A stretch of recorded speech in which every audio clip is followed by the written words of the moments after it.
Hello dear students. आज हम पढ़ने वाले हैं आयनिक इक्विलिब्रियम का एक इम्पॉर्टेंट टॉपिक जिसका नाम है सिंपल पीएच कैलकुलेशन और पीएच कैलकुलेशन। ना इस पीएच कैलकुलेशन को पढ़ने के लिए हमको कुछ 2-3 बेसिक टर्म चाहिए जो इसमें यूज होने वाली है, तो आइए उनको डिफाइन कर लेते हैं। पहला कॉन्सेप्ट है डिग्री ऑफ डिसोसिएशन का। ना अब ये क्या होता है, तो हम पढ़ते आ रहे हैं इलेक्ट्रोलाइट्स के बारे में कि स्ट्रॉन्ग इलेक्ट्रोलाइट्स, वीक इलेक्ट्रोलाइट्स। तो वहां हमने पढ़ा स्ट्रॉन्ग इलेक्ट्रोलाइट वो होते हैं जो सॉल्यूशन में कंप्लीटली आयंस के फॉर्म में कंप्लीटली डिसोसिएट हो जाते हैं।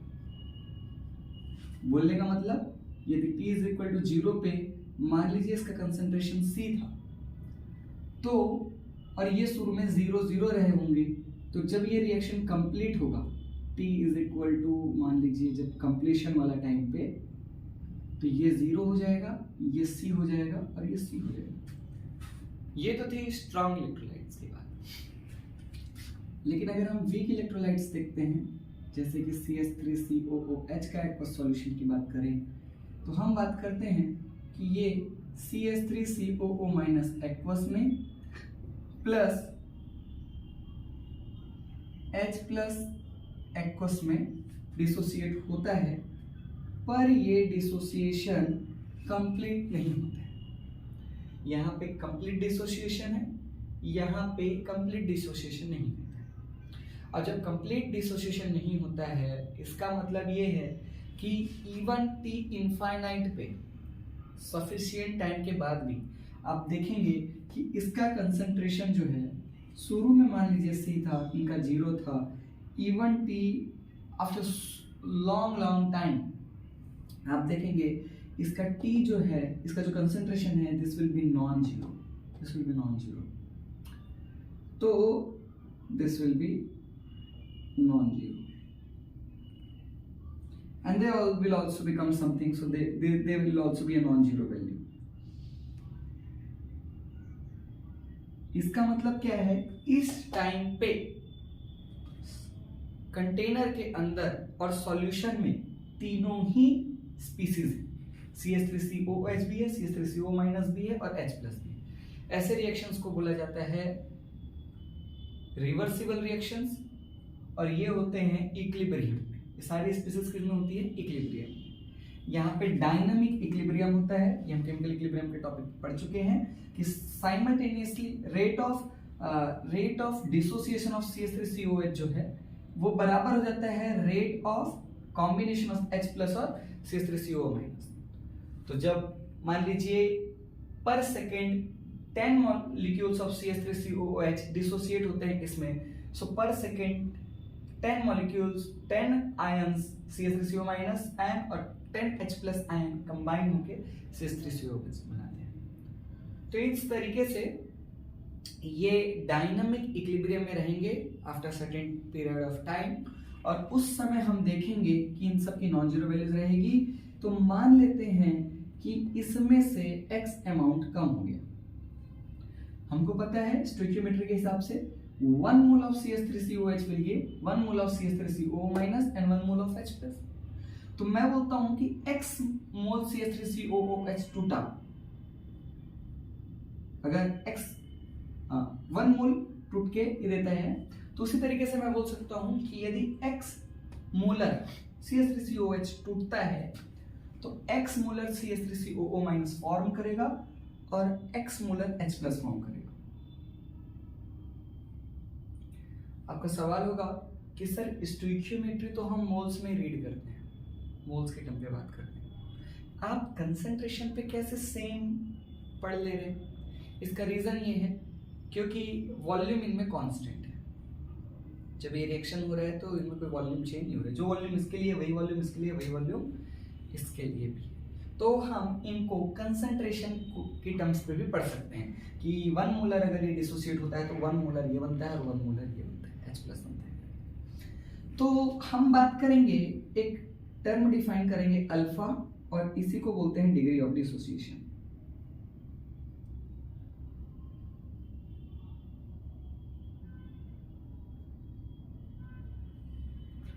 अब ये अल्फा क्या होता है, ये अल्फा होता है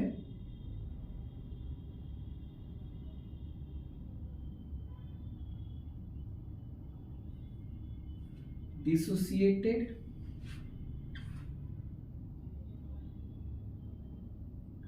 बाय इनिशियली, ठीक है, और can say the reactant also not a problem. The thing is कितना डिसोसिएट हुआ इसमें, कितना टूटा, एक्स मोलर टूटा, तो हम बोलेंगे एक्स डिवाइडेड बाय, हमने लिया क्या था इनिशियली, सी लिया था। सो यहां से आप देख सकते हैं कि reactant dissociated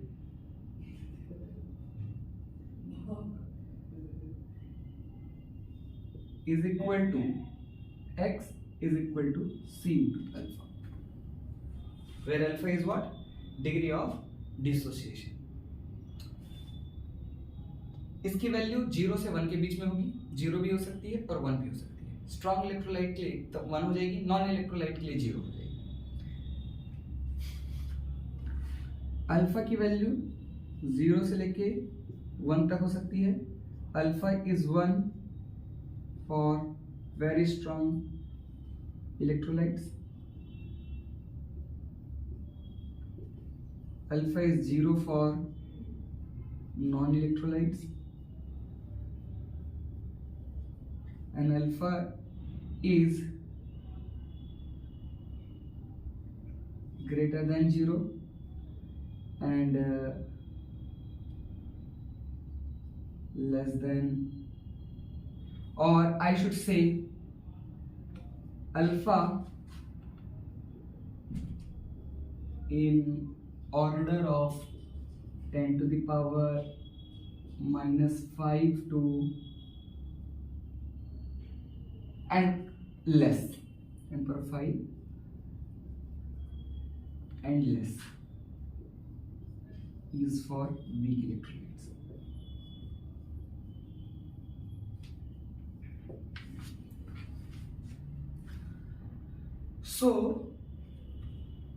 So what we can do here, if you see, I can write this C minus C alpha and I can write this as C alpha and C alpha. Why? I am replacing x is equal to C alpha here. So I can write this as taking common C into 1 minus alpha, this as C alpha and this as C alpha।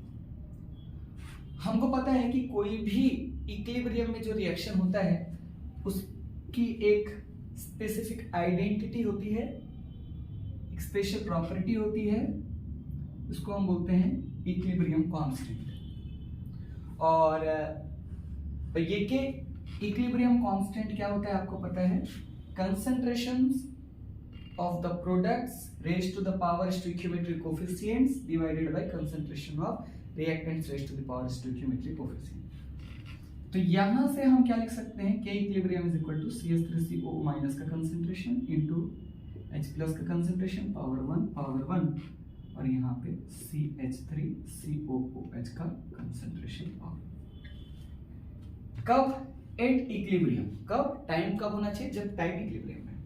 तो ये वाले concentration आप put नहीं करने हैं, कब पर put करना है, जब T इज इक्वल टू क्या है, T इक्विलिब्रियम। अब T इक्विलिब्रियम पे आप देखिए किसका कंसंट्रेशन हमको देखना है, CH3CO माइनस का। CH3CO माइनस का कंसंट्रेशन कितना दिया हुआ है, C अल्फा। वैसे ही H प्लस का कंसंट्रेशन कितना दिया हुआ है, C अल्फा। और CH3COH का कंसंट्रेशन कितना है इस टाइम पे, C इंटू 1 माइनस अल्फा। तो आपको यहाँ से K इक्विलिब्रियम की वैल्यू जो है वो मिल जाती है C इंटू अल्फा स्क्वायर, और अगेन से C and C gets cancelled, so this will be C alpha square upon 1 minus alpha। Now one more thing, क्योंकि जब हम एसिड्स के केस में बात करते हैं तो ये इक्विलिब्रियम कांस्टेंट को एक फैंसी सा नया नाम दे देंगे, इसको हम रिप्रेजेंट करेंगे Ka से। अंतर कुछ नहीं है, कंसेप्चुअली चीजें सेम है, बस यहाँ पे अलग से इसका नाम दिया गया, वैल्यू सेम है, और इसको हम पढ़ते हैं एसिड डिसोसिएशन कांस्टेंट।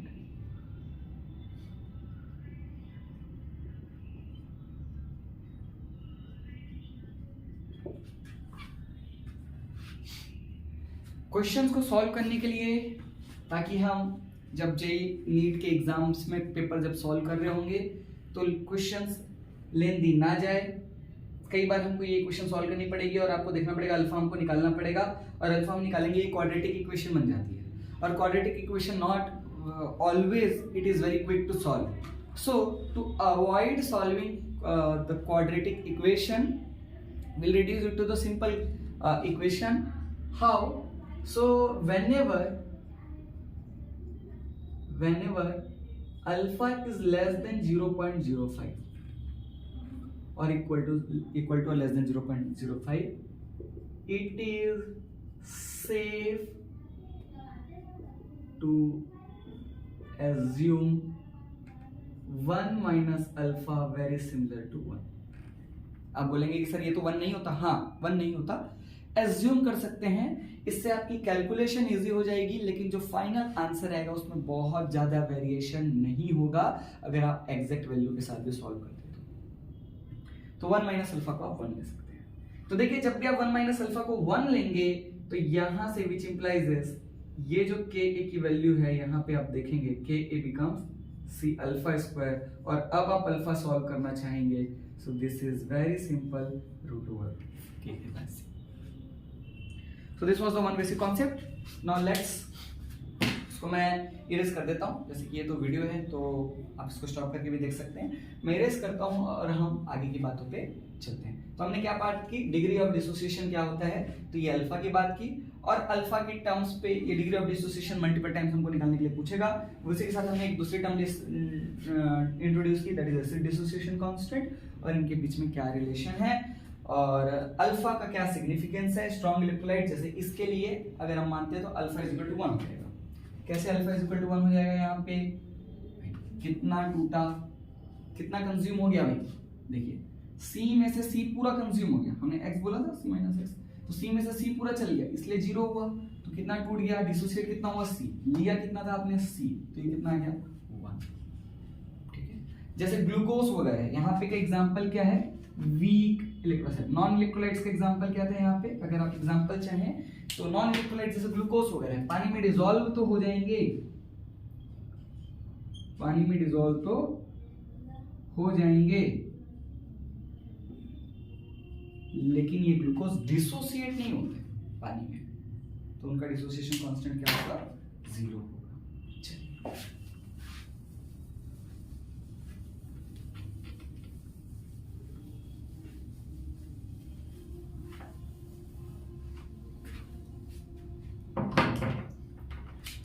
अब एक और कॉन्सेप्ट आता है हमारा, आयोनाइजेशन ऑफ वाटर, और I should say self ionisation of water. देखिए, वाटर जो है H2O, और ये खुद भी डिसोसिएट हो सकता है H प्लस और OH माइनस में। तो ये लिक्विड था, ये H प्लस एक्वस बना लेगा, ये OH माइनस एक्वस बना लेगा, लेकिन ये रिएक्शन बहुत थोड़ा ही आगे जाता है, इक्विलिब्रियम में है, आपको पता चला। ये एरो छोटा बनाने का मतलब है कि ये काफी कम डिसोसिएट होता है, और आप देखेंगे लाखों करोड़ों में एक का H2O मॉलिक्यूल जो है ऐसे डिसोसिएट होते हैं, नहीं तो वो H2O कंबाइंड फॉर्म पे रहना ज्यादा पसंद करते हैं। अब ये इक्विलिब्रियम है तो यहाँ पे इसका एक के इक्विलिब्रियम होगा, एग्जैक्टली के इक्विलिब्रियम होगा। कैसे डिफाइन करेंगे friends, H plus OH minus divided by concentration of H2। Students, you must know that कि ये इक्विलिब्रियम कांस्टेंट की एक्सप्रेशन पे यदि कोई चीज प्योर सॉलिड या फिर प्योर लिक्विड है तो उनकी एक्टिविटी जो है, रिएक्शन जैसे जैसे प्रोसीड होता है उनकी एक्टिविटी में कोई चेंजेस नहीं आते। प्योर H2O लिक्विड के कंसंट्रेशन में कोई चेंज नहीं आएगा। So this is constant, so what I can say K equilibrium into concentration of H2O equals H plus OH minus. आपको पता है ये इक्विलिब्रियम कांस्टेंट जो है वो हमेशा सेम रहता है, कभी नहीं बदलता अनटिल अनलेस आप टेम्परेचर चेंज कर रहे हैं। आपने टेम्परेचर चेंज नहीं किया, ये कांस्टेंट है, और हम जितनी भी बातें कर रहे हैं, जितने भी रिएक्शन की बात कर रहे हैं, सब एक कांस्टेंट टेम्परेचर की बात करते हैं। ड्यूरिंग द रिएक्शन हमारा टेम्परेचर चेंज नहीं हो रहा है, तो ये चेंज नहीं होगा as long as temperature is not changing. और H2O का कंसंट्रेशन भी रिएक्शन में चेंज नहीं होगा, क्योंकि ये प्योर लिक्विड है और प्योर लिक्विड का कंसंट्रेशन चेंज नहीं होता है। So this becomes a new constant, और इसको हम बोल देंगे KW, और इसका हो जाएगा H+OH-, और इसको एक नया नाम दे देंगे, बोलेंगे आयनिक प्रोडक्ट ऑफ वाटर। क्या बोलेंगे इसको? Ionic product of water. कुछ इंपॉर्टेंट बातें इसके बारे में, ये बहुत काम की चीज है, हमारे पीएच कैलकुलेशन में बहुत मदद करने वाला है, आपको बहुत सारे आइडियाज देने वाला है। तो कुछ इंपॉर्टेंट बातें एम्पिरिकली यानी एम्पिरिकली हमने पता किया है। देखिए इसकी वैल्यू टेम्परेचर डिपेंडेंट है, सिर्फ और सिर्फ टेम्परेचर चेंज करने से ये चेंज होगी, अदरवाइज ये चेंज नहीं होती है। तो 825 डिग्री सेल्सियस KW की वैल्यू आती है 10⁻⁻14। वेरी इंपॉर्टेंट, आप इसको याद कर सकते हैं। तो हमने देखा कि वाटर सेल्फ आयोनाइज होता है, काफी कम आयोनाइज होता है, इसका जो इक्विलिब्रियम कांस्टेंट है, अगर उसकी एक्सप्रेशन लिखे तो कुछ ऐसी होगी, इसमें से ये इसकी प्योर लिक्विड की एक्टिविटी चेंज नहीं होती, तो वो भी एक कांस्टेंट, उसको हमने आयनिक प्रोडक्ट ऑफ वाटर बोल दिया। एक्सपेरिमेंट में हमने फाइंड आउट किया, इसकी वैल्यू आती है 10⁻⁻14। तो आप देखेंगे ये वैल्यू काफी कम है, यानी कि बहुत कम मॉलिक्यूल जो है ऑलमोस्ट 1/10⁻7 जो है कि डिसोसिएट होते हैं। तो अब कुछ इंपॉर्टेंट बातें आपको जानने की ये है, एक सॉल्यूशन को हम एसिडिक, बेसिक या फिर न्यूट्रल कब बोलते हैं? कब ये सॉल्यूशन एसिडिक, बेसिक या न्यूट्रल कहलाएगा? तो कंडीशंस क्या है? कंडीशंस है कि जब भी सॉल्यूशन में concentration of H+ concentration of OH- से ज्यादा है, ये एक रिलेटिव टर्म्स है, concentration of H+ is greater than concentration of OH- then the solution is acidic. आपको ये पता होगा, स्क्वायर ब्रैकेट हम जो लगाते हैं क्या रिप्रेजेंट करने के लिए? कंसंट्रेशन। फॉर एग्जांपल कंसंट्रेशन, इसका मतलब ये होता है कि number of moles of H+ in the solution divided by volume of solution. तो बेसिक सॉल्यूशन के लिए जस्ट अपोजिट, कंसंट्रेशन OH- का ज्यादा होता है, H+ का कम होता है सॉल्यूशन में। और न्यूट्रल के लिए, ये हम बात कर रहे हैं एक्वस सॉल्यूशन के, और न्यूट्रल के लिए हम बात करते हैं कि concentration of H+ equals concentration of OH-। तो ये बात आपको क्लियर है। अब आप वीडियो को पॉज कर सकते हैं और उसके बाद जो मैं क्वेश्चन दे रहा हूं उसको सॉल्व कर सकते हैं। पहले क्वेश्चन सुनेंगे फिर पॉज करेंगे। तो मेरा क्वेश्चन ये है कि आप बताइए what is the concentration of H+ in pure water at 25 degree Celsius. चलिए आपने वीडियो पॉज किया होगा, मैं सॉल्यूशन करता हूं। We know that KW at 25 degree Celsius which is nothing but concentration of H+, yeah। तो क्वेश्चन में आप थोड़ा और भी ऐड कर लेंगे, what is the concentration H+ in pure water 25 degree Celsius, या right. So we know that pure water is always neutral, ये आपको जानना होगा, ठीक है। Pure water is always neutral, water हमेशा न्यूट्रल होते हैं। क्यों? क्योंकि सर सारे मॉलिक्यूल्स H2 रहेंगे, गुड, उसमें से कुछ मॉलिक्यूल्स H+ में टूट गए होंगे और OH- में टूट गए होंगे, वेरी गुड। लेकिन जितने H+ में टूटे थे उतने ही OH- बने, जितने H+ बने उतने ही OH- बने। तो प्योर वाटर में किसी भी टाइम पे कंसंट्रेशन ऑफ H+ और OH- क्या होने वाला है? बराबर होने वाले हैं। और वो कितना होने वाला है? 10⁻⁻14। हमने बात किया कि न्यूट्रल की कंडीशन यही है, न्यूट्रल सॉल्यूशन के लिए concentration of H+ is equal to concentration of OH-, so which implies us concentration of H+ का square equals 10⁻⁻14, which implies us concentration of H+ is equal to 10⁻⁻7 is equal to concentration of OH minus. So this is a very important conclusion कि concentration of H plus और concentration of OH minus neutral solution के या फिर pure water का 25 degree Celsius पे 10 to the power -7 के बराबर होता है। माय डियर फ्रेंड्स, अब आपको मैं हमारे आज के टास्क पे आते हैं जो हम जानना चाहते थे पीएच। तो पीएच डिफाइन कैसा होता है? मैथमेटिकली इसको डिफाइन किया गया है minus log concentration of H plus, minus log concentration of H plus. तो pH is equal to minus log concentration of H plus. आप मेरे को बताइए इसी क्वेश्चन में, क्वेश्चन देता हूं मैं आपको, question find the pH of neutral solution. तो आप कैसे बताएंगे? तो न्यूट्रल सॉल्यूशन का pH बताने के लिए आपको क्या करना होगा? तो आप लिखेंगे pH of neutral solution equals minus log concentration of H plus, और कंसंट्रेशन ऑफ H प्लस कितना होता है? अब भी हमने बात किया न्यूट्रल सॉल्यूशन का concentration of H plus by default unless until mentioned the question is asked for temperature equal to 25 degree Celsius. ठीक है, तो यहां पे हम रखेंगे इसकी concentration which is 10 to the power -7 and आप बेसिक लॉगरिथम्स जानते होंगे कैसा होता है। तो आपको पता है लॉग बेस 10, लॉग मतलब बेस 10 होता है, लॉग बेस 10 10 की power x is equal to क्या होता है? x होता है। कितना होता है? x होता है। तो ये हो जाएगा minus into -7 that is equal to +7। So pH is equal to 7। So very important conclusion, pH of neutral solution is 7, 8, 25 degrees Celsius. Fine.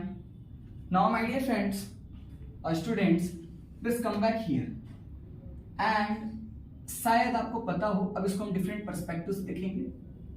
अगर हम इसकी एंथैल्पी देखते हैं, enthalpy, so this is positive.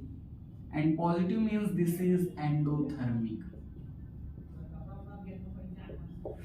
So this reaction is endothermic. और ली Chatelier principal यदि हम देखें, ली Chatelier principal यदि हम देखें तो हमको क्या समझ में आता है कि for endothermic reactions increase in temperature implies increase in K equilibrium. Or you should say directly that increase in temperature implies reaction shifts forward. Reaction shifts forward. इसका मतलब क्या है? इसका मतलब क्या है कि अगर टेम्परेचर बढ़ाएंगे तो ये ज्यादा डिसोसिएट होंगे, प्रोडक्ट्स ज्यादा बनेंगे, प्रोडक्ट्स ज्यादा बनेंगे। आइए इसको इरेज करते हैं थोड़ा।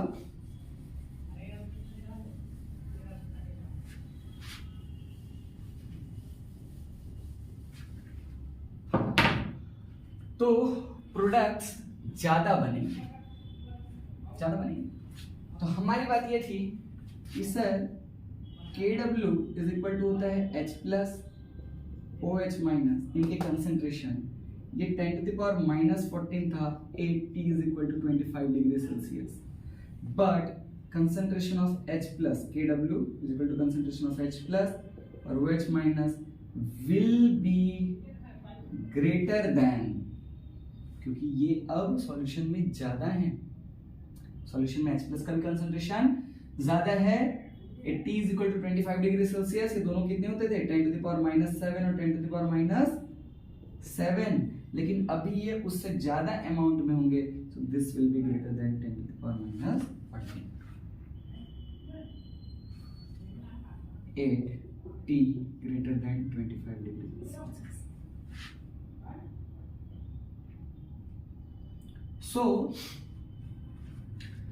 So that means अब ये कुछ भी हो सकता है, आपको पता होगा 10 to the power -14 और 10 to the power -13 में बिगर कौन है, लार्जर कौन है? 10 to the power -13 है। ये बड़ा नंबर है ना। वैसे 10⁻12 उनसे बड़ा नंबर है। चलिए, so my question to you is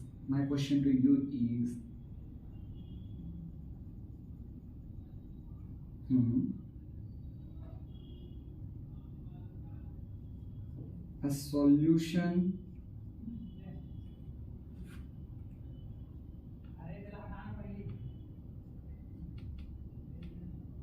having concentration of H plus equals 10⁻⁷, at T is equal to 35 degrees Celsius will be A. acidic, B. basic, C. neutral, and D. none of the above. Note of. दिमाग लगाइए, दिमाग लगाइए।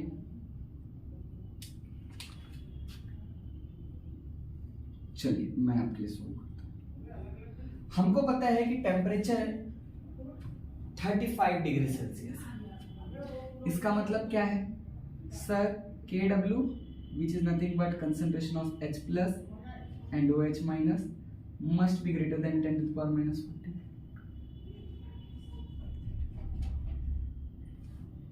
Must be greater than 10⁻⁻14.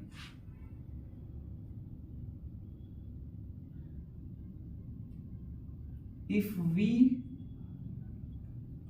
consider neutral solution, so concentration of H plus equals concentration of OH minus solution at this temperature. Concentration of H plus will be equal to concentration of OH minus, which implies as concentration of H plus square will be greater than 10⁻⁻14, which implies as concentration of H plus will be greater than 10⁻⁷.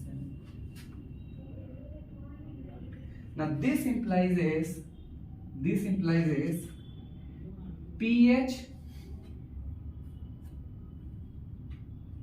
pH will be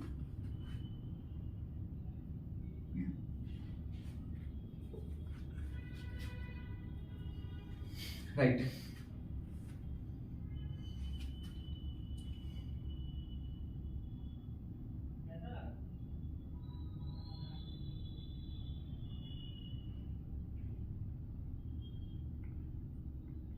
so you can solve from here also. यहां से भी आप solve कर सकते हैं। हालांकि मैं एक और आपको कंक्लूजन सिखाऊंगा, उससे भी आप जज कर पाते हैं। आप देखिए कि भाई H प्लस और OH माइनस दोनों ही न्यूट्रल सॉल्यूशन के 10⁻⁷ से ज्यादा होंगे। लेट इट बी 7.1, 7.10⁻⁷ और 10⁻⁸ उससे ज्यादा होंगे। 10⁻�6 ले लीजिए, ज्यादा होंगे ना। तो कंसंट्रेशन ऑफ H प्लस क्या है? 10⁻�6 हो सकता है, 10⁻⁵ हो सकता है, कुछ भी हो सकता है। तो न्यूट्रल सॉल्यूशन का पीएच एक बात तो श्योर है कि 7 से कम होगा। दिस इंप्लाइज कि न्यूट्रल सॉल्यूशन का pH will be less than 7। क्यों? क्योंकि ये या तो 10⁻�6 हो सकता है। फॉर एग्जांपल ये क्या क्या हो सकता है? 10⁻�6, 10⁻3। अभी तो आप एक बार के लिए कुछ भी कंसीडर कर लीजिए, हमको डायरेक्शन देख रहे हैं किस दिशा में जा रहे हैं। तो ये वैल्यू ज्यादा है, ये वैल्यू, ये सब पॉसिबिलिटी है। इसका मतलब ये है कि पीएच जो है वो 7 से कम है, क्योंकि इसका पीएच कितना है? 6, इसका पीएच कितना है? 5। तो न्यूट्रल सॉल्यूशन का पीएच एक बात तो श्योर है कि 7 नहीं रहेगा, क्योंकि 7 वो 25 डिग्री सेल्सियस में होता है, 25 डिग्री सेल्सियस। तो अब बताओ इसका कंसंट्रेशन कितना है? 10⁻⁷। Now pH of given solution implies pH is equal to -log 10⁻⁷, which implies 7। और हमको पता है न्यूट्रल सॉल्यूशन का पीएच क्या है, यहां से हमने कंक्लूजन निकाला था 7 से कम है। तो न्यूट्रल सॉल्यूशन से इसका पीएच क्या है, कम है। तो ये जो है एक न्यूट्रल सॉल्यूशन के पीएच से ज्यादा वैल्यू है, इसलिए ये जो है बेसिक सॉल्यूशन है। तो इसका करेक्ट आंसर होगा बी, बेसिक सॉल्यूशन। मैं आपको थोड़ा सा इसके बारे में और बताता हूँ। मेरे को अगर मैं आपको एक और चीज सिखाऊं तो आप इसको बहुत अच्छा समझ पाएंगे। एक छोटी सी एक्सरसाइज पहले कराता हूं मैं। एक लास्ट क्वेश्चन हम लेते हैं और आप काफी अच्छे समझ पाएंगे। मैं आपको बोलूं सॉल्यूशन ए बी सी है, इनमें कंसंट्रेशन ऑफ H प्लस जो है 10 की पावर -7, 10 की पावर -6, 10 की पावर -5 है। ठीक है,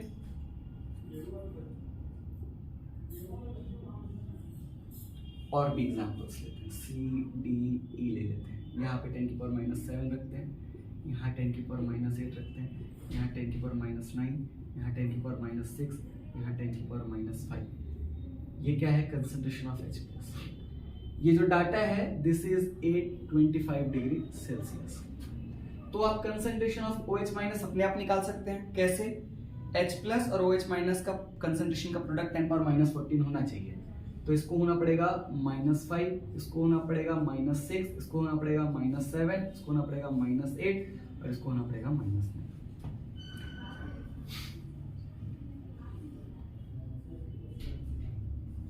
अब यहाँ पे आप pH निकालिए। तो pH आप निकालेंगे तो pH यहाँ पे से कितना आएगा, 9, यहाँ आएगा 8, यहाँ आएगा 7, यहाँ आएगा 6, यहाँ आएगा 5। तो आप देखेंगे कि यहां पे आप क्या पाते हैं, sir concentration of H plus is increasing, है ना। Concentration of H plus is increasing. और यहां पे आप क्या पाते हैं कि सर pH इज डिक्रीजिंग। तो एक इंपॉर्टेंट कंक्लूजन है कि जैसे जैसे कंसंट्रेशन ऑफ H प्लस बढ़ता है pH की वैल्यू घटती है। कारण क्या है, क्योंकि मैथमेटिकल डेफिनेशन ही ऐसी है, pH इज इक्वल टू होता है minus log of concentration of H। तो ये आपको समझना है कि सर pH बढ़ता है, जब जैसे से कंसंट्रेशन ऑफ H प्लस बढ़ता है pH की वैल्यू क्या होती है, घटती है। pH की वैल्यू घटती है। ये एक इंपॉर्टेंट कंक्लूजन था, ठीक है। तो यहाँ लिख सकते हैं concentration of H plus increases implies pH value decreases। एक और इंपॉर्टेंट कंक्लूजन यहाँ पे बनता है, नोट करके आप लिखेंगे, KW इज इक्वल टू क्या है, concentration of H plus concentration of OH minus. ठीक है, हम एक बात और डिफाइन करते हैं, POH।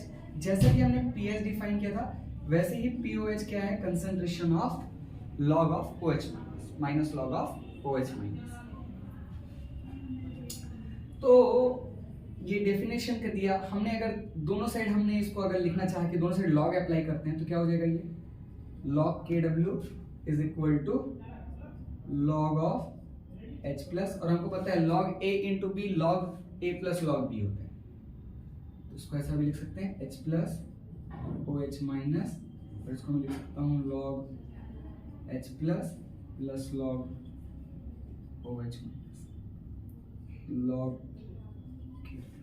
अगर मैं सभी में -1 मल्टीप्लाई कर दूं, माइनस माइनस, और यहां भी माइनस अगर मैं मल्टीप्लाई कर दूं तो इसको हम बोलेंगे PKW is equal to, so where PKW is defined as, simple है, जो भी P के साथ लिखा होता है इन जनरल आप जान सकते हैं कि कहीं भी अगर PX लिखा उसको तो पोटेंस ऑफ X, तो ये डिफाइन होता है माइनस लॉग X करके। तो PKW is equal to PH plus POH। तो आपको POH निकालना है तो एक फॉर्मूला ये आ जाता है, और दूसरा फॉर्मूला आपका क्या आ जाता है, POH is equal to PKW minus PH। और कभी भी बात यदि 825 डिग्री सेल्सियस है वाटर की, तो we know that PKW is equal to minus log KW, और KW की वैल्यू कितनी होती है 10 की पावर माइनस 14, तो ये वैल्यू आ जाती है 14. So this implies is POH is equals to 14 minus PH. So thank you very much class.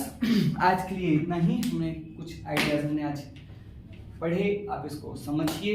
जो भी डाउट है हम आगे देखेंगे. Thank you.